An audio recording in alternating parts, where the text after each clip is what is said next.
Boxers like Mike Tyson have served as a model for what every beginner should aspire to, a career defined by the power of their fists, and not by their ability to talk when making comments they can't back up in the ring. Brian Nielsen's career was almost flawless until he stepped into the ring against an Iron Mike who, at the age of 40, still had a lot to offer in the world of boxing. In today's video, we bring you the downfall of one of the biggest figures in Danish boxing, facing off against the American legend that very few could overcome. Brian Nielsen won the bronze medal at the 1992 Olympics in Barcelona before starting his professional career in September of the same year at the age of 27. As he progressed in his professional career, Brian managed to defeat greats like Ross Puritty, James Smith, Tony Tubbs, Tim Witherspoon, and even the legendary Larry Holmes, where it's important to note that Holmes was already 47 years old at the time of the fight. Nielsen managed to equal Rocky Marciano's record, reaching 49 victories without a defeat. But he was not satisfied and intended to surpass the record of this great champion. However, these plans were thwarted when Dickie Ryan defeated him in June 1999 during the 10th round. Brian was not content with tasting defeat, so he prepared even more to beat him in a rematch. It seemed like he was once again heading to the top until he entered the ring with the Great Iron Mike in October 2001. Before the fight, Tyson reached the peak weight of his career at 239 pounds. He knew he had to build an even bigger strength if he wanted a chance against the now overweight opponent. Nielsen was welcomed that night in the arena as a champion, but his fans were overshadowed when Tyson entered the scene. Mike hadn't been in the ring for a year, but he was determined to prove that his strength had not rusted at all. Nielsen entered the ring with confidence, a year younger than Tyson, and with a respectable record of 62 victories, 43 of them by knockout, having been defeated only once by Dickie Ryan. He felt the embrace of the Danish crowd, but it wasn't the first time that Iron Mike had to fight on enemy territory. At the time, Tyson's record stood at 48 victories, with 42 by knockout, only 3 defeats, and 2 draws. This time, it seemed that the statistics did not favor the Great Iron Mike. However, as a boxer known for surprising us in the ring, the final word was not yet spoken. When the opening bell rang, Tyson wasted no time in coming out of his corner with the aggression that characterized him. In less than 10 seconds of the first round, he had Nielsen against the ropes. Mike has no let up in him. He's just unloading everything, all body right now. Trying to defend himself from his powerful punches. It wasn't the first time Tyson had faced a physically larger opponent, and he knew that if he wanted a real chance to win, he had to target the body to wear down his opponent's strength and later unleash his arsenal for the coveted knockout. Nielsen showed that he wouldn't be an easy opponent to beat during the second round, as he stood firm despite Tyson's advances, seizing every opportunity to counterattack. A serious exchange of blows was about to begin when the episode was closed by the sound of the bell, and everyone in the arena eagerly awaited the third round. Nielsen said if it can last 3 to the head by Tyson. But Nielsen's still standing.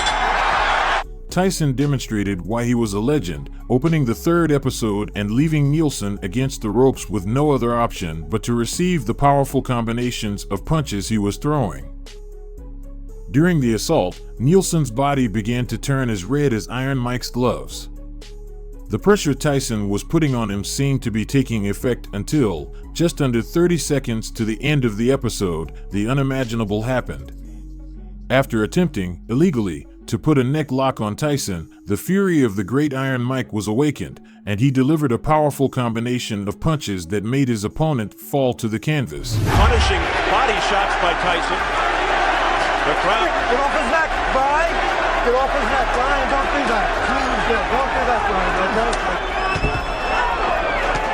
Oh, quick combination of the head, and down goes Nielsen! The giant Brian Nielsen nearly left the ring if it weren't for the ropes catching him. And, by the look on his face, it seemed like he was the most surprised by how low he had fallen early in the match. The referee counted, but Nielsen wasn't going to allow Tyson to get away with it that easily in his territory. He got up and seemed to show signs that everything was in order to continue the fight, although his strength had already been damaged. He only had to stand firm for 16 more seconds to survive this third round. But, with 5 seconds left, Tyson delivered a low blow to Nielsen, causing him to flee, holding his enormous body against a corner, demonstrating the physical toll of someone who had run a marathon. It seemed like the end for this Danish warrior. The Great Iron Mike had shattered him in just 3 rounds, leaving him on his knees, clinging to the ropes, like someone begging for mercy from his executioner. His team and the referee assisted him, while everyone asked the same question: can he continue? Out of pure pride or his arrogant nature, he took the 5 minutes granted to him to recover and came out to try to counter the fateful third round he had recently endured. Nielsen tried to minimize Tyson's attacks as much as possible by leaning into his body, buying some time, hoping the referee would create some distance between them. During this fourth round, Tyson unleashed the perfect combinations of punches to earn a couple of points on the judges' scorecards. From the effects of that knockdown. Does have clear eyes and his legs seem to be under him, but that low blow seems...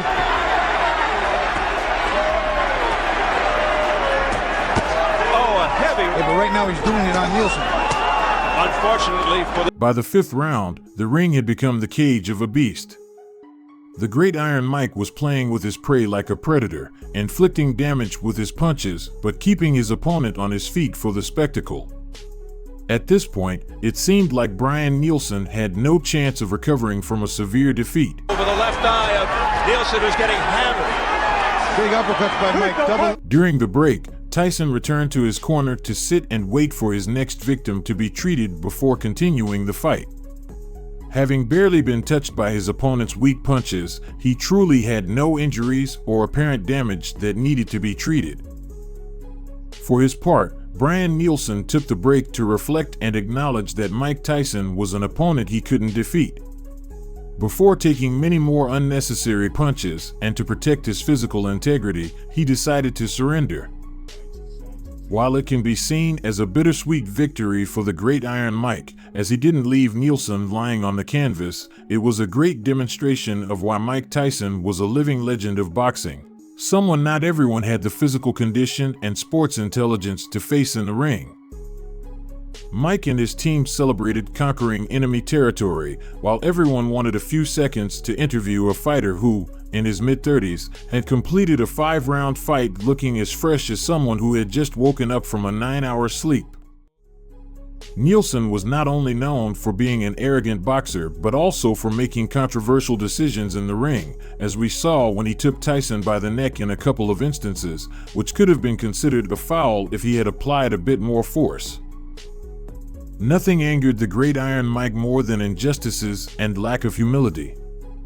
From that moment on, Tyson knew he had to teach a lesson to a boxer who had a record worthy of respect, but an attitude that wouldn't take him far in a sport where humility and sportsmanship have never been negotiable traits. This is where the story ends, but we have many more stories to accompany you throughout your day, bringing you great emotions and tales with happy endings from a sport that can bring out the best and worst in its participants.